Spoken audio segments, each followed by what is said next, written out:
these folks have aspirations as well. They have goals, they have dreams.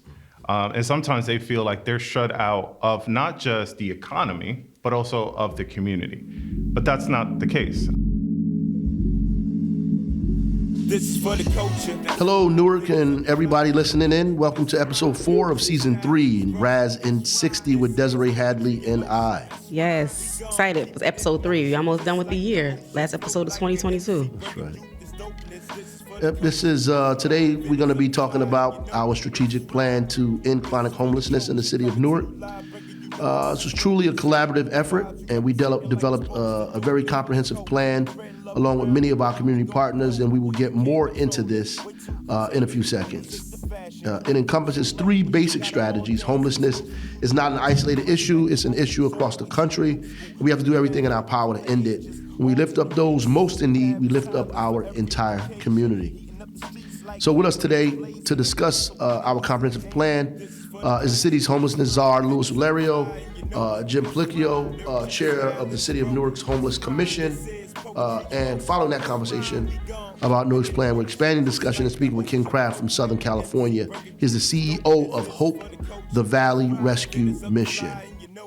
His company's mission is to prevent, reduce, and eliminate poverty, hunger, and homelessness. In 2021, his company helped with the mission of the development of 6 tiny home villages in Los Angeles County, California.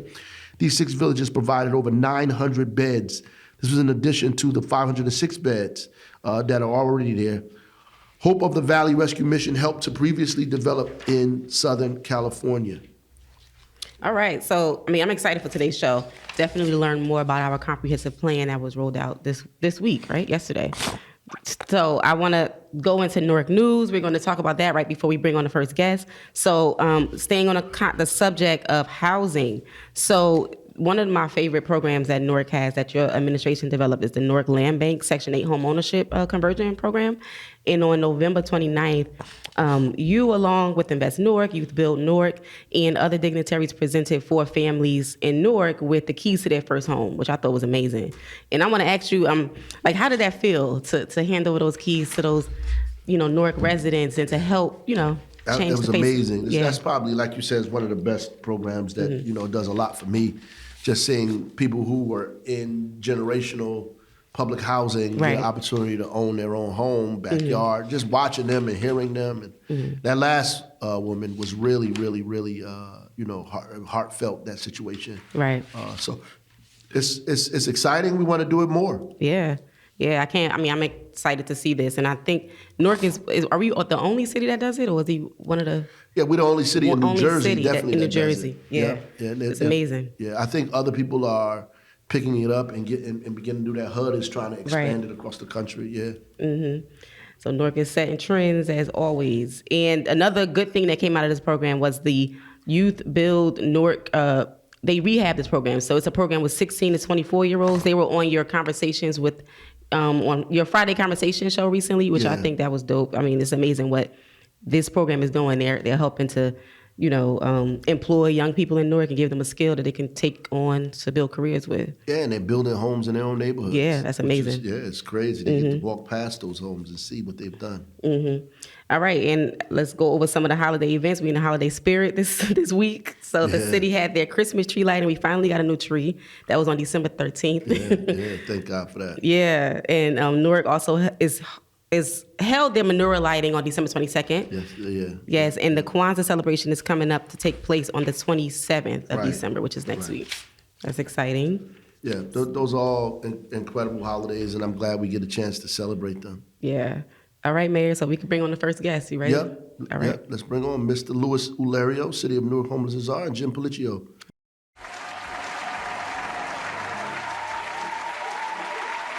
But we're just going to talk about the strategic plan today. So, just introduce yourselves, let the audience know who you are, and then we can get right into what the strategic plan is.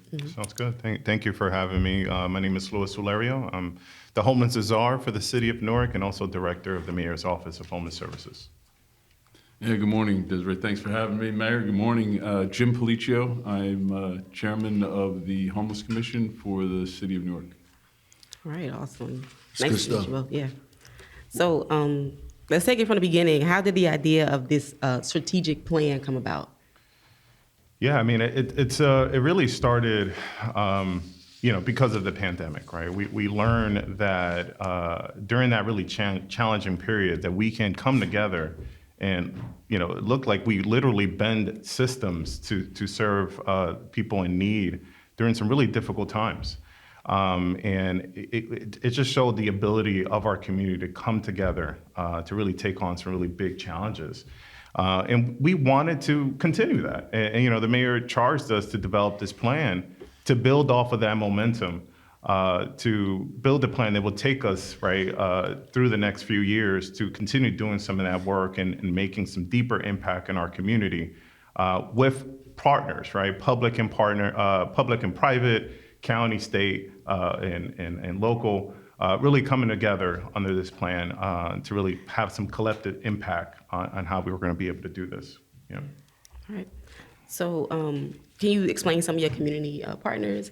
And can you also just go into why you thought it was important to have a public-private partnership with, some organizations within Newark?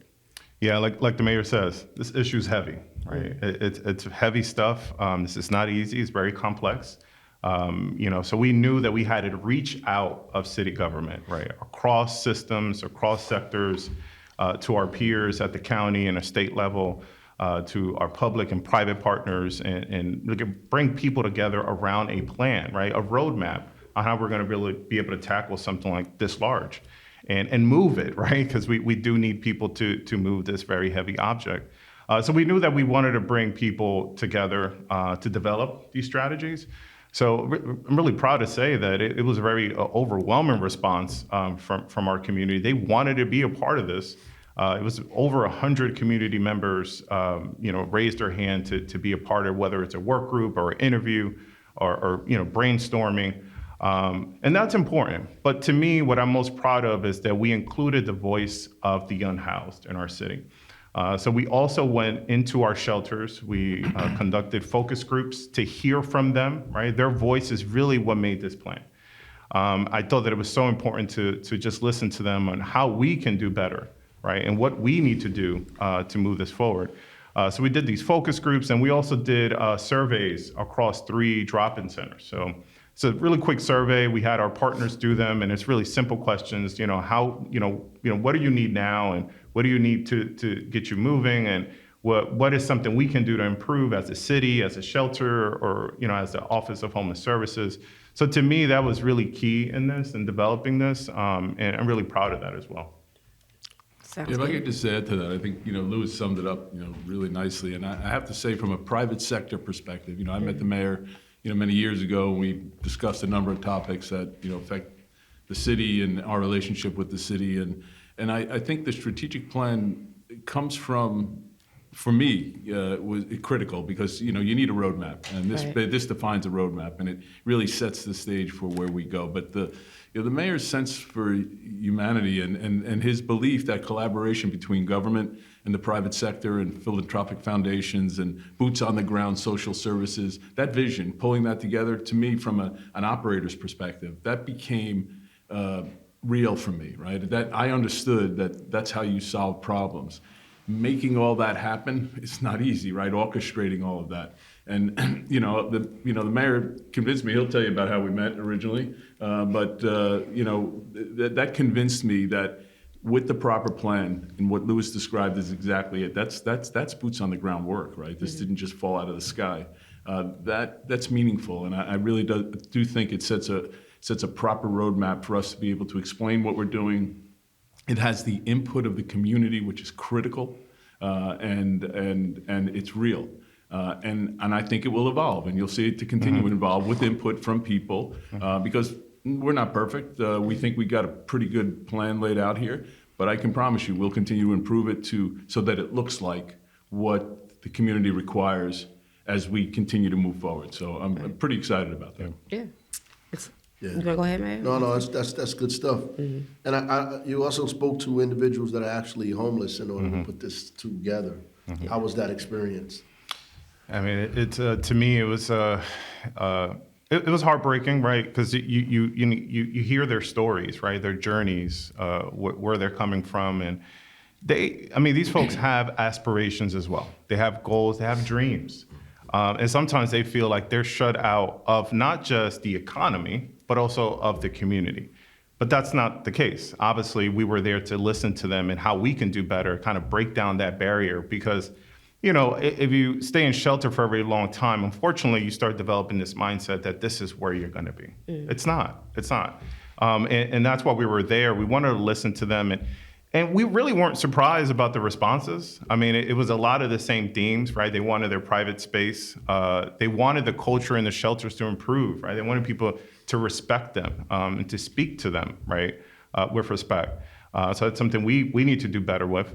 And of course, housing and services. So a lot of it, we really weren't surprised, but we said to ourselves, okay, well, we really need to do it this time, right? Because if they're telling us this, we need to act on it. So now we have the responsibility to act on it. So that's why we're here, and that's why we really put this plan together and move it forward. Yeah. That's powerful. I think it's very. It's a smart move to definitely get the perspective of the people who are homeless. And like just going back to yesterday with Miss Pringle, like just listening to her speak, like she was funny, but then she made some good points. And people who are homeless, some people feel like it's such a, it's far from their current reality, but it could be a check away, it could be an unemployment, being fired from your job, and you can wind up in that same situation. So I think some people, looking at it from the perspective of understanding that this could be any one of us is what's crucial, right? Well, Miss Pringle yesterday was inspiring, and it's real. Like, we need to hear more of those voices. The strategic plan reflects that. Yeah. You talk about experiences with, who I've met since this process began for me. I spent years walking past homeless people. Right. And then I would maybe feel good about myself by offering someone something, that will give them relief for 1 minute. That's about me feeling good about me. That's not me making someone feel good. That's not solving a problem, I will tell you, one morning standing at Penn Station at 5 a.m. on a cold day, looking at someone thinking, when is somebody going to do something about this? And then thinking to myself, well, who's somebody? Right. Right? Somebody's me. Somebody's not going to fall out of the sky. Someone's all of us. And that's real. And we all have a role in this. It's strategic plan's great. We're in this room. It's fantastic. We got to get this message out to the people that, we need to solve this, and we need to solve this in a real way, because these are real people, as Louis and Ms. Pringle pointed out yesterday. So I think, part of our role is to bring that message out. But don't just bring a message out. Bring a message out with a plan that allows us to execute and actually achieve something. And it's not about a handout, it's about a hand up, right? And that's what we're trying to do here. Absolutely. Yeah. So what exactly are the 3 strategies, and how are you going to use them? Yeah.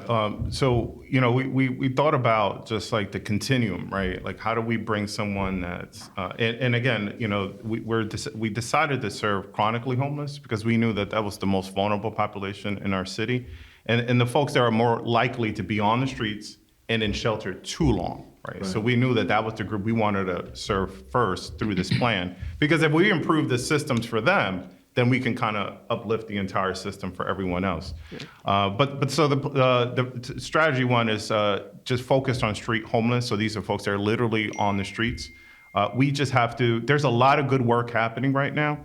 We just have to do better coordination. And we need to get more data in our hands, because data is going to drive our efforts, because it's really complex, right? Street homelessness is very complex. But the more data we have, the better informed we have, and the better we know how to really address it. So it's going to be, learning more about, the folks that we're serving, better coordination, some innovations on bringing some folks indoors. So that's strategy 1, is really focusing on street homeless. Strategy 2 is improving our shelter system, because a lot of the folks that are outside is because they don't want to enter the shelter system for many reasons. So we want to partner with our shelters to improve their culture, right? Train them, right? Give them resources. One of the things we heard a lot from our focus groups is jobs. People want to work. They want that opportunity to work. So we want to, integrate employment into the shelters as well. Behavioral health is really a big part of it. So we want to partner with substance abuse, providers and mental health providers to bring that to the shelters, but also bring that into the community to serve the folks that are unsheltered as well. And then finally, it's housing. Housing and prevention. Hope Village is just an incredible model. We want to do more Hope Village. And it's a model that's just been so impactful, Mayor, and we want to do more of it. But it's also supportive housing, right? And then thinking about creatively, how can we create or close the gap for folks that are experiencing homelessness? So are we looking at single room occupancies, which are single room, spaces? Or are we looking at master leasing, So thinking creatively out of the box and how we can really tackle housing, because it is a challenge as well. So combine those three strategies. Those are only some. There's 25 of them. I haven't memorized them all. But all of them will contribute to this plan here. Sounds good. You want to add to it, Jim? I do. I think everything that Louis said is spot on. I go back to the strategies, and I'll go back to Miss Pringle, right? We got to create momentum by meeting individuals where they are, right? And I tell you, that was an eye opener for me. Like, I come to a place, I go to a place, I leave a place, I think they're there, I'm here. No, we're all here. Right? So, we got to meet people where they are. That's for sure. And we have to, the input that we're receiving kind of grounds us in what the real solutions are. Everything that Louis touched on relative to, the housing and the jobs and all of that is going to be critical. But I'm the mayor's asked me to think bold, right? And I want to pick up that challenge. And I think we got to start thinking about where we go long term, like what this plan sets us up for. We have an opportunity, if we do this right, to rethink how we build the neighborhoods of the future, right? So, I want to be creative in looking at the housing market, looking how we finance housing. This isn't whether people should have a home. We all agree people should have a home. It's what's it cost to have a home. Right. And there's enough money out there, I believe, if properly engineered, so we can create an opportunity to create a home. Let's create one home. Then let's create two homes. Then let's create a neighborhood. Then let's create a butcher shop. Let's create a church. Let's create a fire station. Let's create a police department. This won't take 5 minutes, but it only takes 5 minutes to understand what's right and wrong. Right. And what's right and wrong is we got to rebuild the neighborhoods. And maybe I don't see it in my lifetime, but I can tell you what, we'll put the foundations in place to make sure that we can do that. And that's what we're setting out to do. We're going to need help. The help starts with people like Ms. Pringle saying, this is real. These are real people. We want to do this. So I think, we are on a good track. This is not time to spike the ball in the end zone. We're still in the locker room, right? But I can tell you that we've got a good game plan here, and we're going to work hard and be flexible to make sure we can deliver. Right.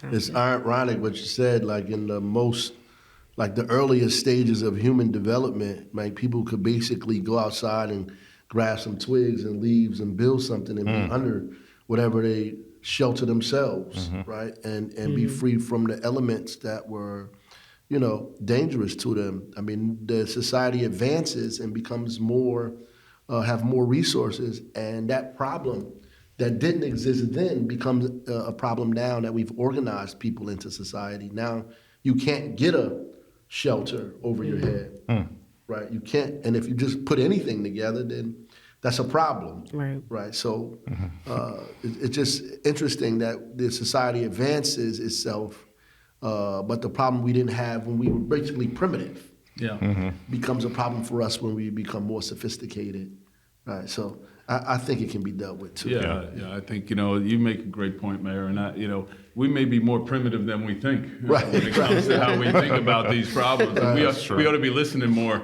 and then taking this, if you want to call it sophistication. We know how to do these things. Right. We just got to go about doing them. Sometimes, I want to avoid with this doing the unimportant beautifully. I don't want to be talking about things that are wonderful. I'd rather do the things that really matter, that really impact people's lives. And it's not about me, right? It's about us. When I say, doing the unimportant beautifully scares me, right? It's to the mayor's point. These are basic fundamentals of life, whether they're mine or yours or Ms. Pringle's or anybody else that's impacted by this problem. We all basically want the same things. We have the ability to create that. Yeah, Absolutely. that's great. Can y'all talk more about, yesterday you mentioned the drop-in center that will eventually be built near Penn Station. Can Louis or Jim talk more about that? Yeah, so we're in the process, and the lieutenant governor and the mayor mentioned it yesterday at the press conference, the opportunity of building a drop-in center near the Penn Station area. You know, Penn Station is actually part of our plan, is we want to increase our focus and efforts in and around Penn Station. We've done some work already, we've seen some results, but we need to do more. And I think the Penn Station, the drop-in center, I'm sorry, will provide a center, right? A center that will attract these individuals and provide services to them. It's like a one-stop shop, to be honest with you. I mean, it's going to have employment, it's going to have health, it's going to have case management, it's going to have food and education in this one center. And I think that's going to be the anchor for that area, because it's going to pull, and not just, and I want to say this too, it's not just for individuals experiencing homelessness, it's really going to be for the community, because anybody can really go in there and receive any of those services as well. So right now we're in the early planning stages. We are waiting for the award. We're partnering with private partners as well to kind of fill the gap. But there's a lot of commitment, a lot of excitement about an opportunity of having something like that in the downtown area, and I think it'll be just incredible once it's built. Yeah. What excites me about that a little bit is, and I'm thinking about it. A lot of these concepts were just introduced to me over the last 6 to 12 months, or even let's say 6 months. We create an environment with the drop-in center where we provide an immediate ability to give direct services by qualified providers, right? So I'm not a healthcare provider. So we need those people who understand it, and they're out there and they're working every day. We have to give them the tools. So if we provide a center where we make those services available to people who need them, it's on the spot, right? It's not, I'm here, are you okay? Call me if you need anything. Right. We don't find people in the circumstances that I've observed who are in a position to call you when they need something. They need something when it's recognized and those services should be available. That's the momentum that I was referring to earlier. And I think the drop-in center is the beginning of that. And I think the drop-in center turned into something very different if we do it right from the beginning, because it'll evolve. So it's really exciting. So some of the services will be like healthcare. Sure.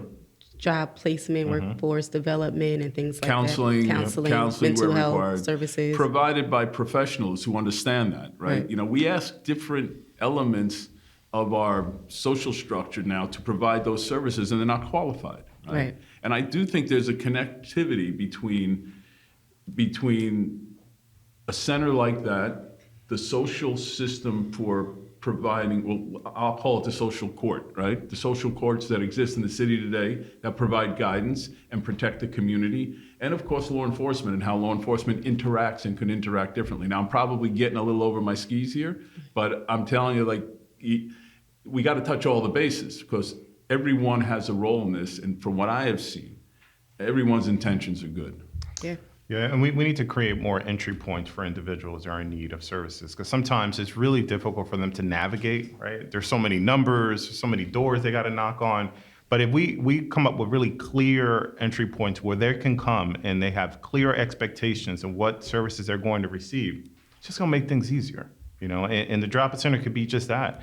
And, an individual can come in and not really do anything. I mean, they might want to go and just get on the computer, right? And that's fine with us, but it's an opportunity to say, hey, hello, shake their hand and say, hey, I'm Louis, I'm here, just in case you need me, right? And it may take maybe 10 times for that person to say, hey, Louis, I do need something, right? But it's part of engagement. It's a part of having that open door. And, we want to, create that there in that area, but also open up some doors throughout the community as well. They can probably serve as that. And I'm sure, you go ahead. No, I just want to say, because I think this is very important when we begin to talk about the drop-in center, because we're creating this. And I do think that compassion, that's a center for compassion at every level, right? On the services side, and all of the things that keep our society in balance need to be there. So when I talk about, I don't like the word courts because it suggests someone is being taken somewhere, right? That's not what I'm talking about. I'm talking about an evaluation of where we are so that we can help create an environment where we put people in a position where they can grow out of this. Because I don't think you pull people out of this, right? And I'm not an expert. I think you gotta give them the fertile ground to grow out of this, right? Go back to the primitive references that the mayor made earlier. Everybody basically wants the same thing. We don't know if not for the grace of God, why I'm not there, why I have my health, or I didn't lose a job. I mean, that could happen to anyone.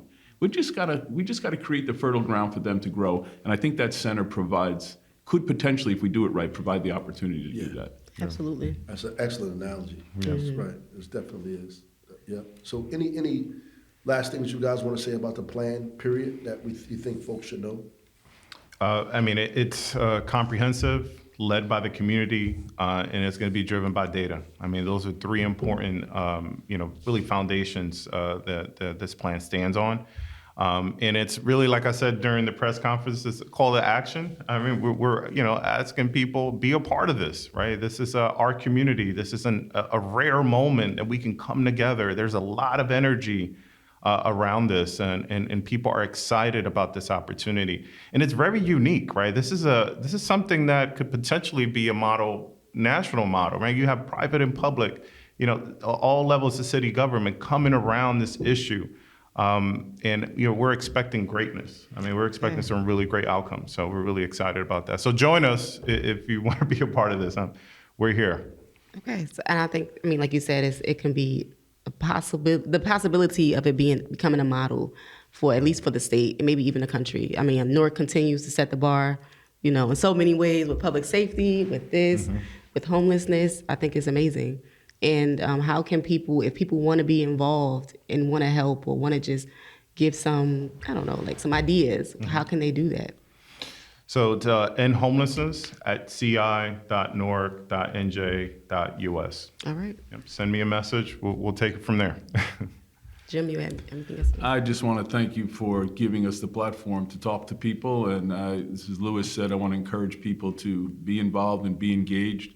If you're looking for perfection, you picked the wrong guy. So I just want you to know that we are a work in progress, but the people that I've met around this has really been amazing to me. Mayor, thank you for providing me the opportunity and opening my eyes to how we may be able to contribute in some small way. So, I would just encourage people to stay involved and speak up. We're not offended. We want to know. We need to get this right, and there's no one center of the universe that has all the knowledge. So voices are important. Thank you very much for having us. Absolutely. Thank you.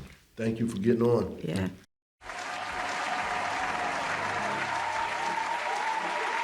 Hello, our next guest is Ken Kraft, CEO of Hope of the Valley Rescue Mission. Ken has joined us virtually from Southern California. His company has assisted in the mission of decreasing the homeless population in LA County, California. Ken will explain his partnership with LA County and the guests and the great work he's doing in Southern California. We're glad to have you on with us this morning. Yeah, so Ken, I was reading about some of the great work you're doing. I read about the tiny home villages you've, helped to construct in California. I read about just your passion for the work of just helping to eliminate homelessness in Southern California, and I was really impressed. It seems like you are just truly dedicated and passionate about this work, and I was, amazed by some of the articles I read. I read that you also actually was homeless for 3 days, because you wanted to experience what it was like, and you definitely were impacted by that. You talked about the physical impact, the emotional, and even the mental impact it had on you. So before we start with our conversation, can you just talk a little bit about that experience when you chose to live your life homeless for 3 days just to get that experience? Yeah, it was quite an experience, and it was actually 100 hours, and it was a year ago. It was December 13th. A Pacific storm was coming in, and it was going to be 38 degrees, and I was dropped off at an undisclosed location along with our CFO, and we immediately ran to get some cover under a freeway overpass, slept in dirt, couldn't sleep. It was miserable. At about 4:30 a.m. that particular night, I was ready to tap out and say, I can't do this anymore. But instead, we ran to a donut shop. I only had $5 to last me an entire week. And I spent half of that $5, $2.50 on the best cup of coffee I've ever had in my life.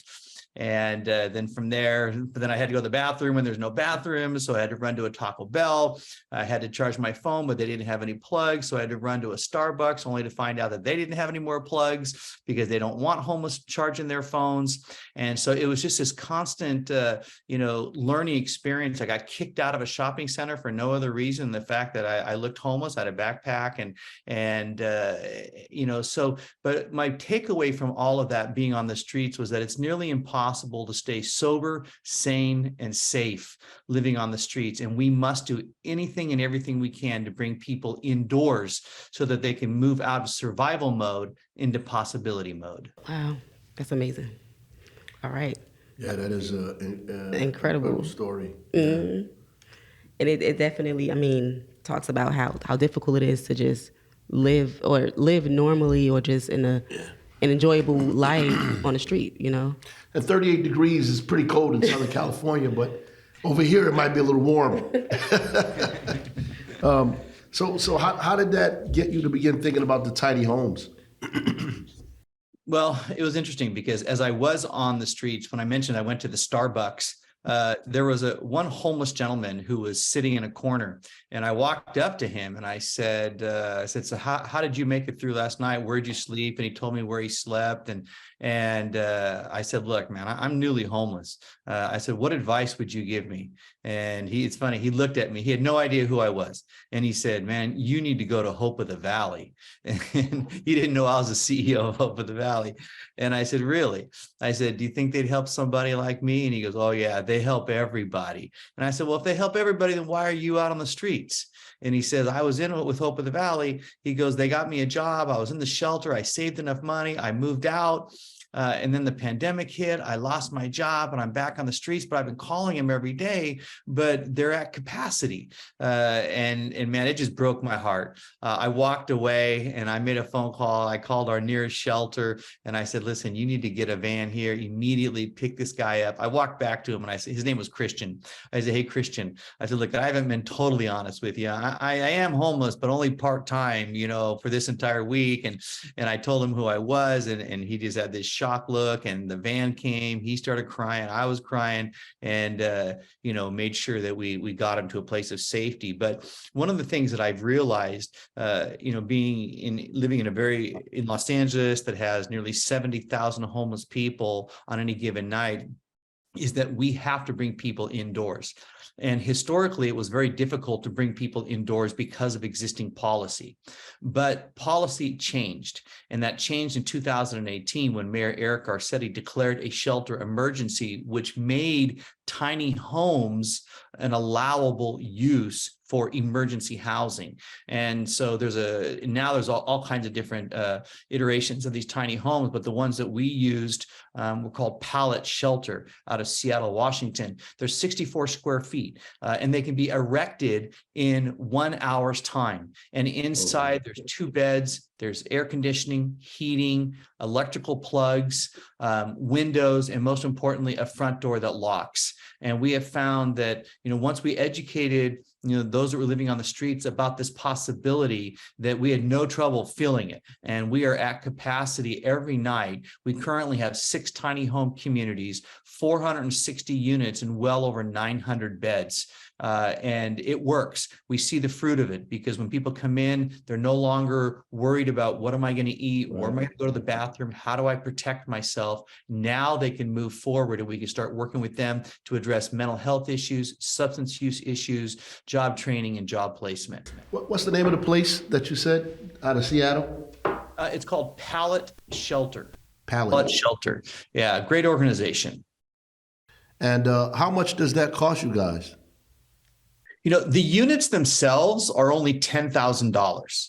But of course, if you're going to build a community, then of course the fire department, building and safety, land use gets involved. And the cheapest we were able to build was one of the sites that had 114 units. We were able to get the price down all in $42,000 per unit. And that includes, of course, all the electrical, sewer, bathrooms, fencing, offices, et cetera.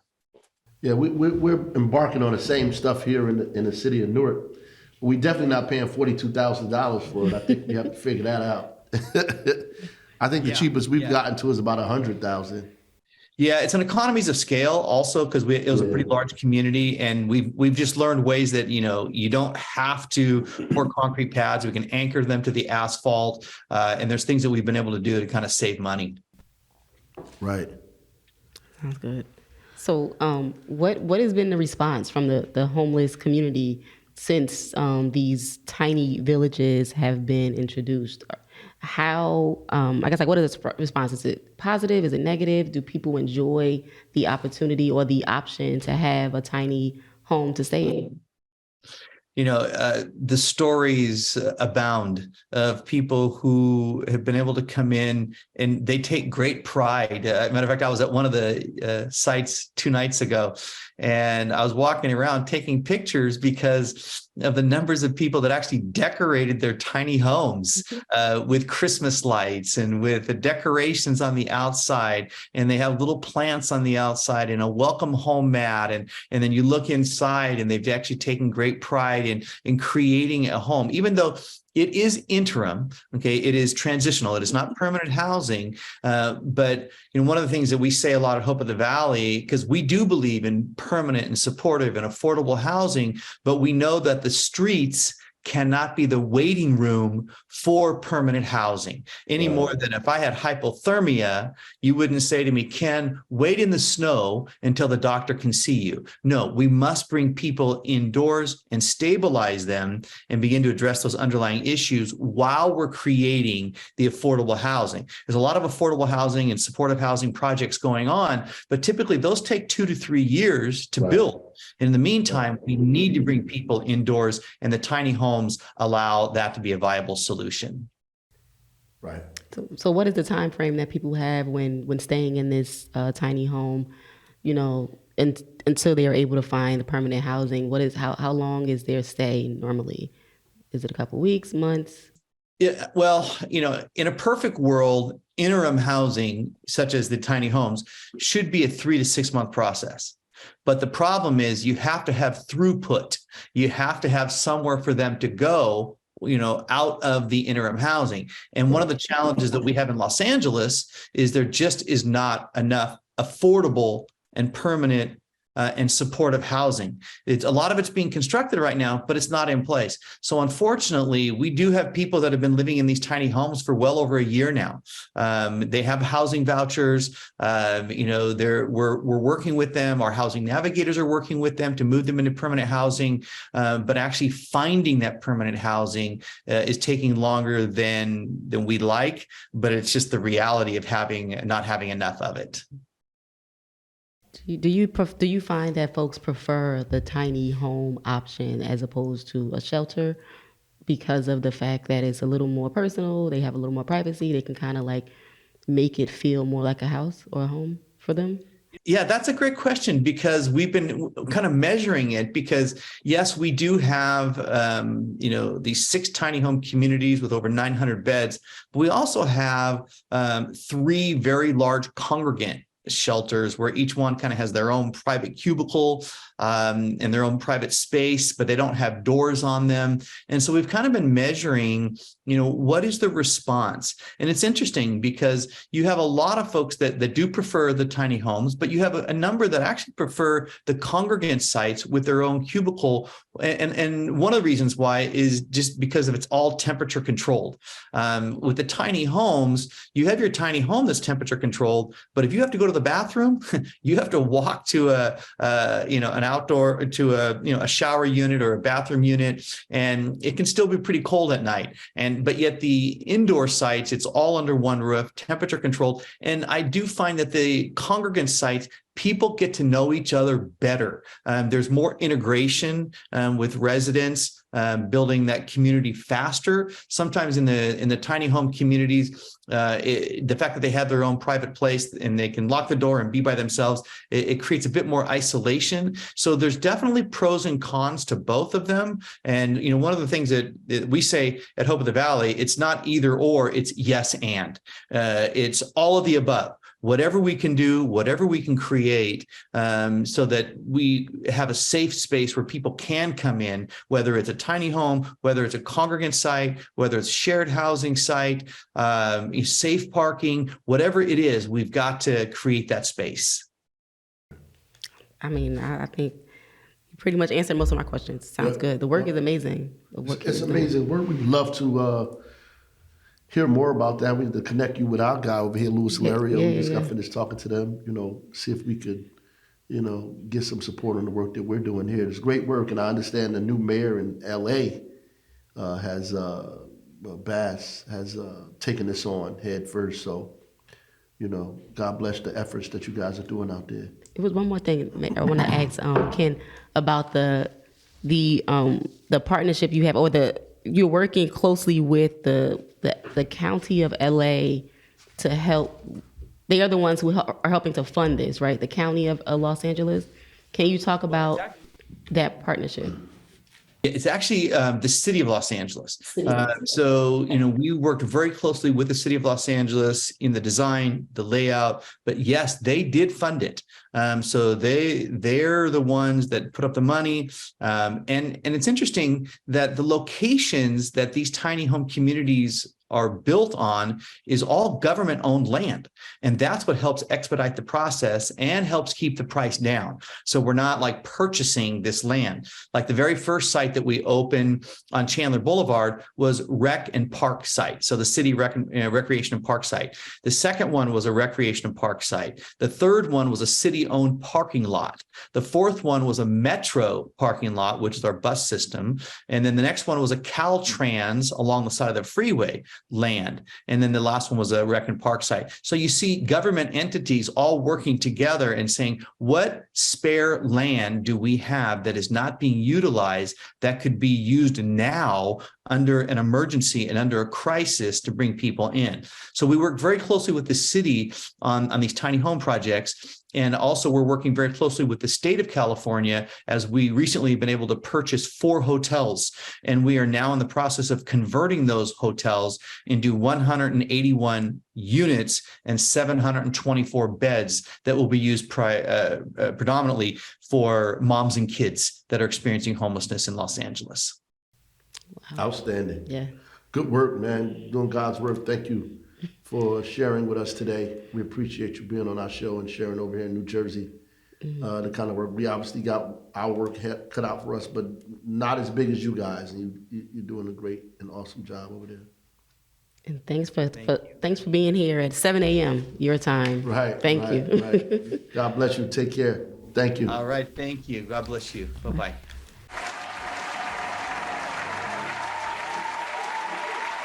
I just want to first thank our guests, Louis Lario, Jim Policcio, Ken Craft, for coming on and sharing their experiences and the work that they're doing on both coasts, here at the East and the West.